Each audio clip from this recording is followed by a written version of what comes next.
بڑے بڑے دنیا کے نیوز پیپرز پہ آرٹیکلز آ رہے ہیں they are using the word fix کہ ویسا لگ رہا ہے کہ فکس ہے. فکس ایک بہت ہی ٹیلی گراف نے یوز کیا ایکسٹریم ٹرمینالوجی. اگر جس طرح Messi you can not raise your finger, referee کو آپ نہیں اس طرح کر کے اس کو بول سکتے. انہوں نے دکھائی ہے پورے ورلڈ کے اخبارات میں یہ فرنٹ پہ شائع ہوئی ہے اور ان کو کوئی وارننگ کوئی کارڈ نہیں. تو یہ سب چیزیں پورے شائقین کے اس میں اور جتنے بھی جرنلسٹ ہیں فٹ بال ایکسپرٹس ہیں وہ ڈاؤٹ کریٹ کرنی ہے. اسی لیے ٹویٹر پہ بھی ہر جگہ سوشل میڈیا پہ Argentina is trending as the most hated team in the world cup now. یہ اب ان کی ہے کہ آپ میسی جیسے عظیم کھلاڑی کی لیگیسی خراب ہو رہی ہے نا اس چیز سے. بالکل ٹھیک ہے.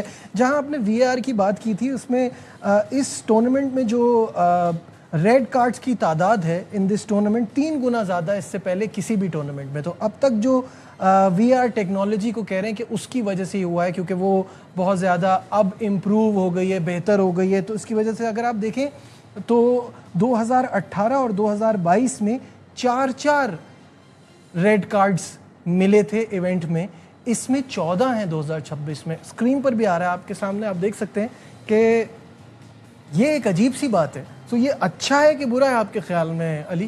آئی تھنک سو وی آر کا مقصد ہی ہے ویڈیو اسسٹنٹ ریفری کے وہ کسی قسم کے ڈاؤٹ کو ختم کر دے. ٹھیک ہے, اب کرکٹ میں کتنا اچھا رول ہے نجیب کہ جب دیکھیں ایک لیڈر ہوتا ہے ہر چیز کا, تو کرکٹ میں جو آن فیلڈ امپائر ہے وہ ہے. جب وہ ریفر کرے گا کہ بھائی جانا ہے تب وہ آئے گا, کیونکہ وچ مینس کہ میچ ریفری کو آپ ہٹا دیں, باقی umpire on the field of play جو ہے وہ سب. اسی طرح فٹ بال میں بھی آن دا فیلڈ آف پلے جو ریفری اس کا سے ہونا چاہیے. اب وی آر اس کو اوور رول کر سکتا ہے, وہ جب چاہے انٹروین کرے جب چاہے نہ انٹروین کرے. اس کا مطلب ہے کہ کوئی بھی وی آر کے کمرے میں کھڑے ہو کے اس کو بتا دے کہ اب کرو تو اب نہ کرو.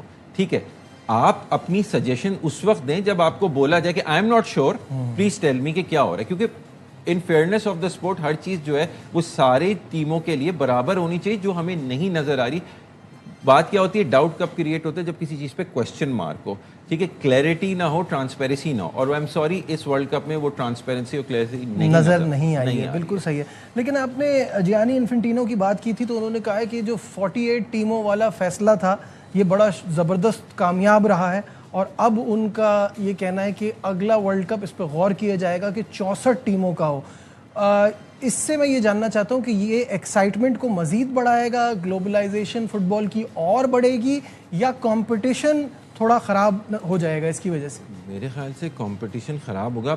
کرکٹ کی بھی ہم جب بات کرتے ہیں تو کرکٹ میں جو ٹیمیں اچھی ہوتی ہیں وہی آتی ہیں. بے شک آپ کو لگے گا کم ہے, اس کا یہ مطلب نہیں کہ گلوبل ریچ نہیں ہے کرکٹ کی, بہت گلوبل ریچ ہے. ٹھیک ہے, فٹ بال کو یہ جی گلوبل سپورٹ سمجھتے ہیں, لیکن آپ پھر اسٹینڈرڈ کو کرتے تو پھر ان ٹیمز کو فیئرنیس بھی تو ہوتا ہے. دیکھیں یہ ایک معاشرتی اعتبار سے فیفا کو وہ دیکھ رہے ہیں. جیسے کہ اگر کسی اسپورٹنگ برانڈ کی 22 کیمپین ہیں تو اس میں 9-10 میں جو ہے وہ میسی صاحب موجود ہے, تو وہ اسپورٹنگ برانڈ بولے گا کہ یار میسی کا ہونا میری اس کے اکنامک ٹرن اوور کے لیے یا میرے آؤٹ کم کے لیے یا بہتر ہے, تو ان کا ہونا. تو یہ پھر دیکھیں ان کو بھی وہی اسپانسر کر رہے ہوں گے فیفا کو, تو یہ سارا پھر وہ مانیٹری ایک ایسپیکٹ آ جاتا ہے جس سے پھر اسپورٹس کی ٹرانسپیرنسی ٹارنش ہوتی ہے. اور جس طرح اس وقت جیانی انفینٹینو آپریٹ کر رہے ہیں تو وہ ایسا ہی لگتا ہے کہ یہ سارا فائنینشیل اسپیکٹ کو دیکھ کے چل رہے ہیں ان ٹرمز آف. دیکھیں اراؤنڈ $8.9 بلین کا یہ پورا ایونٹ جو ہے وہ suppose to be generating, which is a huge amount for an organisation جو کہ ایک اسپورٹس کی گورننگ باڈی ہے.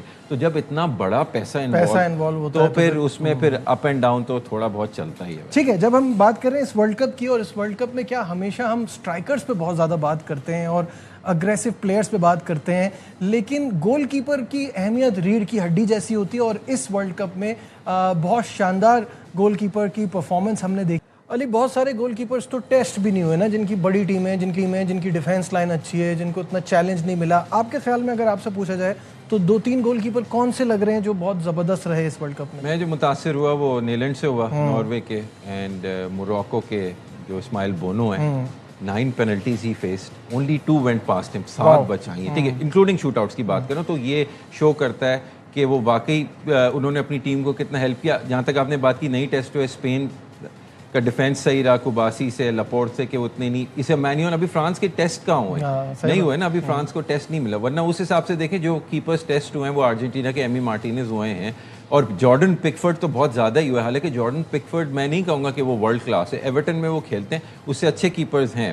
ٹھیک ہے. جیمس ٹریفرڈ بھی مانچسٹر سٹی میں جو انگلینڈ کے نمبر 2 ہے وہ نمبر 2 ہے. ایک کیپر بہت اچھے جو اسپین کا بیک اپ کیپر ہے, وہ پریمیئر لیگ کا گولڈن گلو ونر ہے, اور ڈیوڈ رایا. مجھے نہیں سمجھ آتا لوئس ڈیلافونٹے ان کو کیوں نہیں کھلاتے, انہوں نے سیمون کو رکھے, شاید پرہیپس انٹرنیشنل ایکسپیرینس زیادہ ہے اسپین کے ساتھ, 2024 کی بھی یوروز جیتی ہیں, تو اس حساب سے وہ ایک سیٹ اپ نہیں خراب کرنا چاہتے. لیکن اگر جیسے ضرورت پڑے گی تو اس دن آپ نے دیکھا کہ جب وہ گئے تھیبو کورتوا دنیا کے بہترین کیپرز میں سے, وہ انجر ہوئے تو جب لمونز آئے تو ان کی مسٹیک سے ہوا نا ریباؤنڈ پہ, تو دس is what a goal keeper از, تو اس لیے بہت ضروری ہوتا ہے. تو I think so Jordan Pickford and Emi Martinez جو ہیں وہ ابھی جو کرنٹلی کمپٹیشن میں وہ ٹیسٹ میں انہوں نے اچھی کارکردگی دی. بالکل صحیح ہے. گولڈن بوٹ کی ریس کس کے بیچ میں چل رہی ہے؟ اسکرین پہ آپ کے نام آ جائیں گے, اور ہم سب کو ہی پتہ ہے کہ ٹاپ امباپے اور میسی ہیں, اور اس کے بعد ہالینڈ, اب تو ظاہر ہے ورلڈ کپ سے باہر ہو گئی ہے ان کی ٹیم. ہیری کین اس کے بعد چوتھے نمبر پہ ہیں.